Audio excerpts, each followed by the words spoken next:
నమస్కారం, welcome to జనం కోసం జర్నలిజం న్యూస్. సుజిత్ నగర్ షాయంపేటలో ఫిబ్రవరి 26 బుధవారం రోజున సుజిత్ నగర్ షాయంపేటలోని సంచార జాతి కుటుంబాలకి పోషకాహార అవగాహన దినోత్సవం, జాతీయ దినోత్సవం సందర్భంగా అవగాహన చేయడానికి ఏ ప్రేరణ ఫౌండేషన్ మరియు ప్రభుత్వ పాఠశాల ప్రధానోపాధ్యాయులు గాదరి ఉప్పలయ్య గారు కార్యక్రమాన్ని చేపట్టినారు.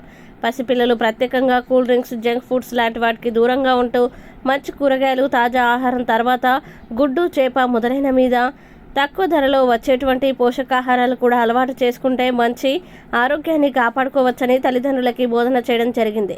అదేవిధంగా వారి యొక్క జీవనం లోపల ఆదాయ వనరుల పరిస్థితిని గమనించి వారికి ఆదాయం పెంచుకొనుటకి నిత్యావసరాలైనటువంటి వ్యక్తిగత శుభ్రతకి సంబంధించిన సేంద్రియ లిక్విడ్స్ తయారు చేయడానికి యువజంట గట్టు, విజయ గట్టు, నవీను మరియు శ్రావణ్ గారు ఉచితంగా వారికి యొక్క వ్యక్తిగత శుభ్రతకు సంబంధించినటువంటి లిక్విడ్స్, ద్రవాలు తయారు చేయడానికి, తద్వారా స్వయం ఉపాధి కల్పించుకొని కొంత జీవనోపాధి పెంచుకొనుటకు వారికి అవగాహన కార్యక్రమం చేయడమైనది. దానికి సంబంధించిన రా మెటీరియల్ కూడా ఉచితంగా సరఫరా చేస్తామని గట్టు తెలియజేశారు. తర్వాత ప్రేరణ ఫౌండేషన్ అధ్యక్షులు పెండ్లి ఉపేందర్ రెడ్డి మరియు ఈరోజు నువ్వు జాతీయ పోషకాహార ప్రాధాన్యతని వివరిస్తూ పిల్లలకి, తల్లిదండ్రులకి బ్రెడ్, మిల్క్ మరియు మిల్లెట్స్, మొలకలు లాంటి పదార్థాలు పంపిణీ చేయడం జరిగింది.